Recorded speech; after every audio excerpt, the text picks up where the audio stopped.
Question number one. Consider the motion of the tip of the minute hand of a clock in 1 hour. 1 hour मतलब 60 minutes में आपसे पूछा जा रहा है कि डिस्प्लेसमेंट क्या होगा।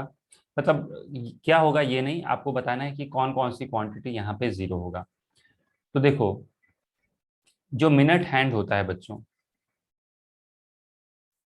देखो if this is a clock and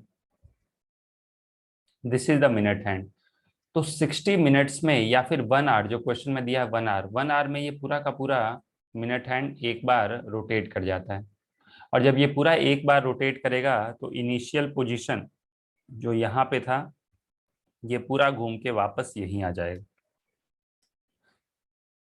तो in a time interval of 1 hour displacement क्या हो जाएगा? जीरो। क्यों? क्योंकि वापस घूम के वहीं आ जाना है। डिस्टेंस कवर्ड जीरो नहीं होगा। क्यों? क्योंकि this will be equal to 2 pi r. Average speed zero नहीं होगा। क्यों? क्योंकि एवरेज स्पीड होता है distance upon time. Distance upon time, distance है 2 पाई आर डिवाइडेड बाई 1, तो ये नॉन जीरो होगा। Average velocity will be zero. क्यों? क्योंकि एवरेज वेलोसिटी होता है डिस्प्लेसमेंट अपॉन टाइम। अगर जो डिस्प्लेसमेंट जीरो है तो average velocity will also be zero. Next, a particle moves along x-axis as given by the following equation. Initial velocity, acceleration और time t equals to 2 seconds पे particle कहाँ होगा ये बताना है। तो सबसे आसान है बच्चों डी पार्ट। x आप निकाल लो at time t equals to 2 seconds, तो 2 रख दो, तो दिस इज 2 - 2 प्लस a, 2 - 2 का square, this is equal to zero. So D option is correct. अब मुझे कैलकुलेट करना है इनिशियल वेलोसिटी और एक्सेलरेशन। तो ए पार्ट, इनिशियल वेलोसिटी क्या होता है? What is velocity? Velocity is dx by dt। तो डिफरेंशिएट करो, u कांस्टेंट है, t - 2 का डेरिवेटिव क्या हो जाएगा? 1 प्लस a, t - 2 का होल स्क्वायर का डेरिवेटिव क्या हो जाएगा? 2 t - 2। अब मुझे dx बाई dt कब निकालना है? Time t equal to zero. Initial velocity का मतलब होता है dx by dt at time t equal to zero. At time t equals to zero, तो जब टाइम t जीरो रखोगे तो this will be zero plus a into 2 into 0 - 2। ये क्या हो जाएगा बच्चों? This will be equal to u -4a। क्या हो जाएगा? This will be u -4a। तो this will be the initial velocity. तो ऑप्शन ए गलत हो गया। ठीक है, इनिशियल वेलोसिटी का डेफिनेशन क्या होता है? Velocity at time t equals to zero, जो हम मानते हैं, और वो u नहीं है। ऐसा नहीं कि u लिख दिया तो वही इनिशियल वेलोसिटी हो जाएगा। ओके, फिर एक्सेलरेशन निकालना है। अब फिर से देखो, ए का मतलब एक्सेलरेशन नहीं होता है, आपको d2x बाई dt2 निकालना पड़ेगा, डबल डिफ्रेंशिएट करना पड़ेगा। तो c एंड d सॉल्व करते हैं, नहीं सॉरी, b एंड c। तो मैं दोबारा अगर जो डिफ्रेंशिएट कर दूं, डबल डेरिवेटिव ऑफ x, यही तो एक्सेलरेशन होगा। तो डबल डिफ्रेंशिएट जब इस इक्वेशन को करोगे तो ये तो आ गया जीरो प्लस 2a, t - 2 को डिफ्रेंशिएट करोगे तो आ जाएगा 1। So this is equal to 2a। Constant है, इसमें टाइम लिखने की रखने की कहीं जरूरत ही नहीं है। तो acceleration is 2a। So which option is correct? B is incorrect and C is the correct. Okay, third option, third problem, pick the correct statements. First statement क्या है? Average speed of a particle in a given time is never less than the magnitude of average velocity। देखो, average speed क्या होता है, ध्यान से देखना। Average speed होता है distance upon time. Distance upon time. Average magnitude of average velocity, तो देखो एवरेज वेलोसिटी का magnitude will be equal to, क्या हो जाएगा ये, this will be equal to magnitude of displacement upon time, magnitude of displacement, magnitude of displacement upon time. अब आपको पता होना चाहिए कि मैग्नीट्यूड ऑफ डिस्प्लेसमेंट जो है ना, वो एक ही केस में डिस्टेंस के इक्वल आता है, that is straight line motion without changing the direction. ठीक है, जब स्ट्रेट लाइन मोशन हो रहा है विदाउट चेंजिंग द डायरेक्शन, ये नहीं कि पहले स्ट्रेट लाइन हो रहा है उसी में वापस आने लगे। तो जो डिस्टेंस होता है वो डिस्प्लेसमेंट से ज्यादा हो सकता है या उसके इक्वल हो सकता है, मतलब यही हो सकता है। जैसे मैं एक एग्जांपल लेता हूँ, जैसे एक पार्टिकल है वो सीधा आगे जा रहा है, तो ऐसे में distance and displacement are equal. लेकिन अगर जो एक पार्टिकल ऐसे गया और टर्न कर गया, तो ऐसे में जो डिस्टेंस होगा, distance will be equal to sum of this पूरा पाथ लेंथ, और डिस्प्लेसमेंट सिर्फ इतना ही होगा। ठीक है, तो इसमें ज्यादा एक्सप्लेन नहीं करना है, बेसिकली ये थियरी बेस्ड कॉन्सेप्ट मैं आपको बता रहा हूँ कि distance is always greater than और equal to magnitude of displacement. ये जो वैल्यू देख रहा हो ना, ये हमेशा इससे ज्यादा होता है या फिर इसके इक्वल होता है। इक्वल होने का कंडीशन क्या होता है कि पाथ स्ट्रेट लाइन है विदाउट टर्निंग, मतलब बिना 180 डिग्री का टर्न लिए। पता चला एक पार्टिकल आगे गया और फिर वापस आ गया उसी पाथ पे, पहले सीधा जा रहा है फिर वापस आ गया, तो ऐसे में डिस्प्लेसमेंट जीरो हो जाएगा, डिस्टेंस कवर आएगा। तो distance distance is always greater than और इक्वल टू डिस्प्लेसमेंट, तो एवरेज वेलोसिटी भी जो होगा वो क्या होगा, it will be greater than और equal to magnitude of average velocity. Average speed जो होगा, average speed will be greater than और equal to magnitude of average velocity. मैं यहाँ पे लिख देता हूँ, यहाँ पे कॉन्सेप्ट क्या यूज करना है, distance is always greater than और equal to magnitude of displacement.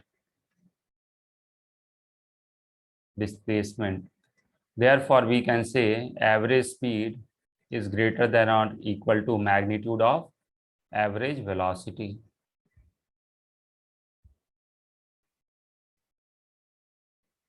So option A is correct. A option क्या हो जाएगा बच्चों, सही हो जाएगा। B option देखते हैं, it is possible to have a situation in which dv by dt is non-zero but dv by d by dt of mod of v is zero। तो आप इस चीज को समझना, मैं बी पार्ट क्या बोल रहा हूँ, बी पार्ट को समझो। बी पार्ट में दो चीजें लिखी जा रही हैं, एक लिखा जा रहा है dv बाई dt। तो याद रखिएगा बच्चों, dv बाई dt जो होता है ना, ये होता है acceleration. Okay, so what is mod of dv by dt? S, ये मैं डेफिनेशन लिख रहा हूँ, rate of change of velocity is acceleration. This is, ये जो आप देख रहे हो ना, this is definition of acceleration, ये डेफिनेशन है। So what is mod of dv by dt? This is basically magnitude of acceleration. जिसको आप बस ये लिख सकते हो। ओके, सेकेंड पार्ट दिया यहाँ पे d by dt of mod of v। अच्छा, mod of v क्या होता है, mod of v is basically speed. तो basically this is rate of change of speed, rate of change of speed.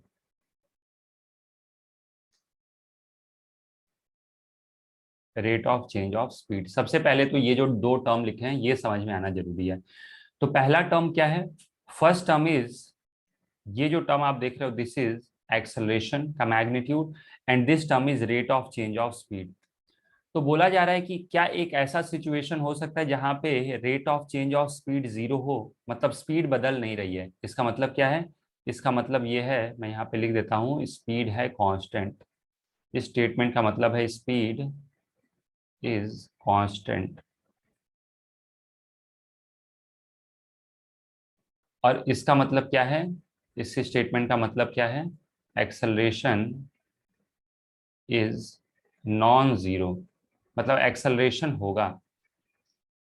तो हम लोगों से ये पूछा जा रहा है बेसिकली प्रॉब्लम में कि एक ऐसा सिचुएशन हो सकता है जहां पे स्पीड तो कांस्टेंट है लेकिन एक्सेलरेशन होगा। हाँ बिल्कुल हो सकता है। जैसे यूनिफॉर्म सर्कुलर मोशन अगर जो आप कंसीडर करो, यूनिफॉर्म सर्कुलर मोशन, मान लो एक पार्टिकल कांस्टेंट स्पीड से मूव कर रहा है, यहाँ पे भी इसकी स्पीड है वी नॉट, यहाँ भी इसकी स्पीड क्या है वी नॉट। बेसिकली हर जगह पे इसकी जो स्पीड है वो कितनी है we not. So performing particle performing uniform circular motion, performing uniform circular motion, या फिर आप और आसान शब्दों में लिखो तो circular motion, circular motion with constant speed,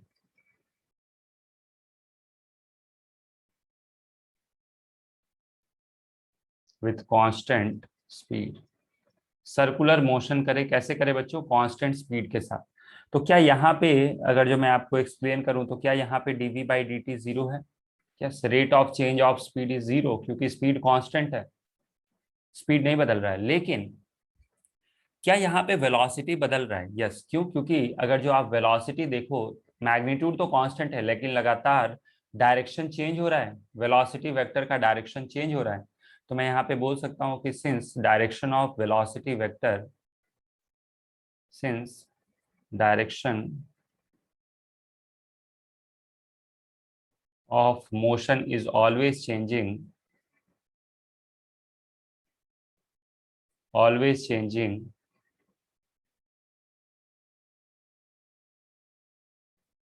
अगर जो direction of motion always changing है, इसका मतलब मैं क्या लिख सकता हूँ, this implies velocity is not constant, velocity बदल रहा है, इज नॉट कांस्टेंट। मैं मैथ्स में लिख दे रहा हूँ, ये कांस्टेंट नहीं है। आप चाहो तो पूरे वर्ड्स में लिख दो, वेलोसिटी इज नॉट कांस्टेंट, मतलब ये बदल रहा है, और ये बदल रहा है तो वेलोसिटी बदलता है तो एक्सेलरेशन आता है। Therefore d v by d t will give you acceleration. और बेसिकली यहाँ पे जो एक्सेलरेशन होता है उसका नाम देते हैं हम लोग सेंट्रीपिटल एक्सेलरेशन। जब यूनिफॉर्म सर्कुलर मोशन होता है तो पार्टिकल का एक एक्सेलरेशन होता है, वो सेंटर की तरफ होता है, और इसको बोलते हैं हम लोग सेंट्रीपिटल एक्सेलरेशन। ये नाम सुन लो, सर्कुलर मोशन में हम लोग पढ़ेंगे।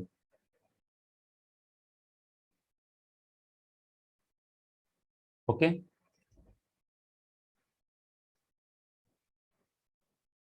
सो दिस इज पॉसिबल, बिल्कुल पॉसिबल है। आप एक कौन सा सिचुएशन लेके इसको एक्सप्लेन कर सकते हो? By taking example of uniform circular motion.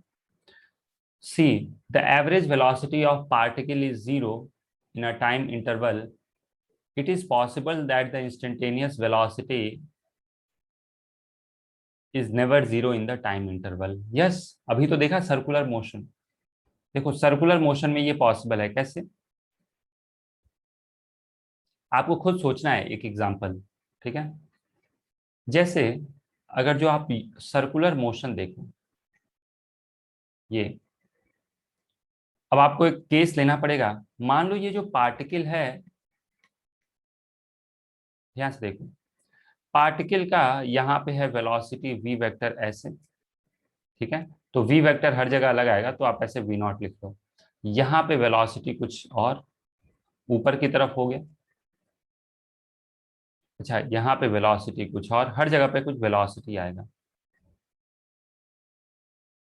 क्या कहीं भी वेलोसिटी जीरो है? नहीं, velocity instantaneous velocity is never zero. तो आप लिख सकते हो instantaneous velocity is never zero.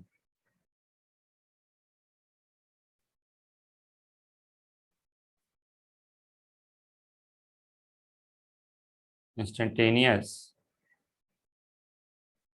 Velocity is never zero, is never zero. लेकिन जब ये एक बार पूरा सर्कुलर मोशन कंप्लीट करेगा, ये एक साइकिल जब कंप्लीट करेगा, ओके बच्चों, जब ये एक साइकिल कंप्लीट कर लेगा, मेरी बात ध्यान से सुनना, जब ये एक साइकिल पूरा कंप्लीट कर लेगा तो क्या ऐसे में डिस्प्लेसमेंट जीरो हो जाएगा? यस। तो जब ये घूम के वापस यहीं पे आ जाएगा, यही इसका इनिशियल पोजीशन हो जाएगा और यही इसका फाइनल पोजीशन हो जाएगा। तो क्या ऐसे में डिस्प्लेसमेंट जीरो हो जाएगा? यस। तो ऐसे में एवरेज वेलोसिटी जीरो हो जाएगा। सो we can say in one time period, एक टाइम पीरियड का मतलब क्या हो बोल रहा हूं मैं, जब एक सर्कल कंप्लीट कर लें। So in one time period,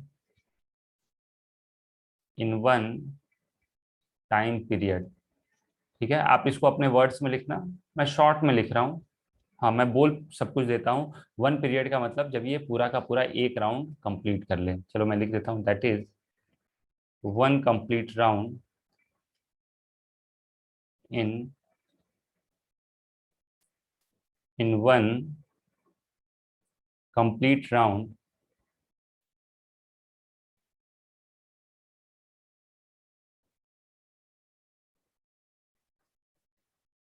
displacement is zero. और डिस्प्लेसमेंट इज जीरो मतलब एवरेज वेलोसिटी इज जीरो, क्योंकि एवरेज वेलोसिटी क्या होता है? Displacement upon time.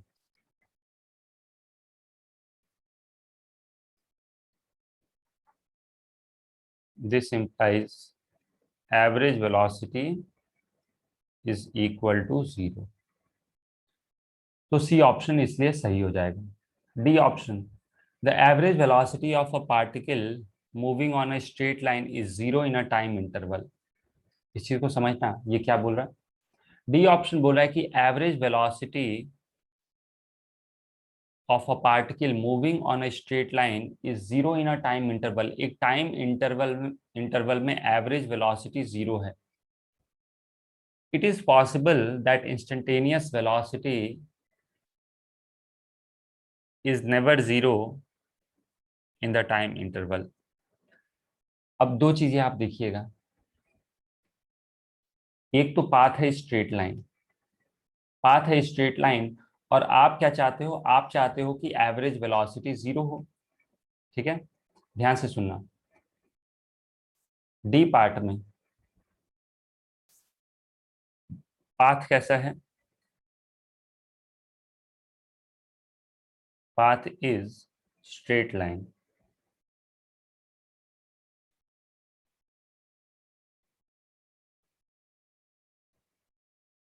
जो पाथ है वो कैसा है बच्चों? Path is straight line. पहला पॉइंट तो ये। दूसरा पॉइंट, आप चाहते हो एवरेज वेलोसिटी जीरो। अगर जो आप ये चाहते हो कि एवरेज वेलोसिटी जीरो हो जाए, this implies displacement is zero. और डिस्प्लेसमेंट जीरो का मतलब क्या है? डिस्प्लेसमेंट जीरो का मतलब है पार्टिकल अपने इनिशियल पोजीशन पे आ जाए। अब ध्यान से देखो, पार्टिकल आप चाहते हो कि ये एक स्ट्रेट पाथ है। Okay, this is a straight path. और अब आप चाहते हो कि पार्टिकल अपने इनिशियल पॉइंट पे ही आ जाए। चलो ठीक है, मान लेते हैं ये। तो क्या इसको आगे जा, अगर जो ये आगे गया तो पीछे आना पड़ेगा, और पीछे गया तो आगे आना पड़ेगा। आप कहोगे कि सर यहीं रुक जाए, तो यहाँ रुक गया तब तो कोई दिक्कत ही नहीं है, तब तो ये ऑप्शन अपने आप करेक्ट गलत हो जाएगा। अगर जो आप यहीं पे रुक गया, ठीक है, लेकिन क्वेश्चन में बोला है कि नेवर जीरो ना, एक्स आपको वेलोसिटी कभी जीरो नहीं करनी है। तो पहला तरीका हो गया कि आपने वहीं पे रोक दिया। आपको एवरेज वेलोसिटी जीरो चाहिए तो आपने कहा तू यहीं पे रुक, और यहीं पे रुक गया तो उसका तो हमेशा ही वेलोसिटी जीरो हो गया, मतलब ये ऑप्शन तो ऐसे ही गलत हो गया। लेकिन इसको थोड़ा सा मोशन दे के देखते हैं। अगर जो मान लो इसके अंदर मोशन हुआ, तो क्या मोशन हुआ और वापस यहीं पे आना है, यही इनिशियल यही फाइनल, तो पहले आगे जाना पड़ेगा फिर पीछे आना पड़ेगा। और बच्चों, कोई भी पार्टिकल आगे जा रहा है और जब पीछे आता है, तो यहाँ पे उस इंस्टेंट पे इसकी वेलोसिटी जीरो होनी ही पड़ेगी। जैसे आप बॉल ऊपर फेंकते हो, तो जब पहले तो ऊपर जाता है फिर नीचे आना शुरू करता है, तो मैक्सिमम हाइट पे इसकी वेलोसिटी जीरो हो जाती है। समझ में आ रही मेरी बात? जैसे आपको दौड़ के आगे जाना है फिर किसी चीज को टच करके वापस आना है, तो जब वापस रिटर्न आओगे तो किसी एक इंस्टेंट के लिए आपकी वेलोसिटी जीरो हो जाएगी। यस। अगर जो आप बोलो कि नहीं सर, मान लो मैं 10 मीटर पर सेकेंड से जाऊं और अचानक से मुड़ जाऊं, तो इस अचानक से मुड़ने को बोलते हैं इनफाइनाइट एक्सेलरेशन। आपको धीरे धीरे, अगर जो आप 10 से दौड़ रहे हो, आपको धीरे धीरे जब यहाँ पहुंच रहे हो स्पीड कम करनी पड़ेगी, फिर जब आप टर्न करोगे तो आपकी स्पीड जीरो होगी। हाँ, अगर जो इनफाइनाइट एक्सेलरेशन हो गया, मतलब आप यहाँ पे बिना रुके ही टर्न ले लिए, तो इसको बोलते हैं इनफाइनाइट एक्सेलरेशन। जैसे बॉल को भी जब आप ग्राउंड पे मारते हो ना, ऐसे देखो फेंकते हो, तो जब ये बॉल क्या होता है, इंस्टेंटेनियसली पहले यहाँ पे रेस्ट पे आता है, अपने को पता नहीं चलता देखने के लिए, वो बहुत ही कम होता है टाइम इंटरवल। लेकिन बॉल क्या होता है, पहले यहाँ पे रुकता है और फिर यहाँ से वापस आना शुरू करता है। मेरी बात समझ में आ रही है? इंस्टेंटेनियस वेलोसिटी भी जब कोलिजन होता है ना बॉल के साथ, तो बॉल की वेलोसिटी वहां पे जीरो हो जाती है, और फिर कंप्रेशन धीरे धीरे रिकवर करता है, फिर बॉल वापस स्पीड गेन करके वापस आती है। तो याद रखिएगा, अगर जो इनफाइनाइट एक्सेलरेशन नहीं है, क्वेश्चन के अंदर मेंशन किया गया है, क्वेश्चन के अंदर क्या लिखा है कि infinite acceleration is not allowed, infinite acceleration allowed नहीं है। तो अगर जो आपको वापस आना है, अगर जो आप आगे जा रहे हो पीछे आना है, तो आप, तो जहां पे आपका टर्निंग पॉइंट है वहां वेलोसिटी जीरो होना ही पड़ेगा। समझ में आ गया बच्चों? वहां पे वेलोसिटी जीरो होगा। तो velocity is never zero in the interval, ऐसा पॉसिबल नहीं है। अगर जो आपको उसी पॉइंट पे वापस आना है, जैसे आप, सबसे आसान एग्जांपल है, बॉल को ऊपर फेंका, बॉल वापस नीचे आती है, हाँ, यहाँ पे वेलोसिटी जीरो होता है। Okay, so D option is incorrect.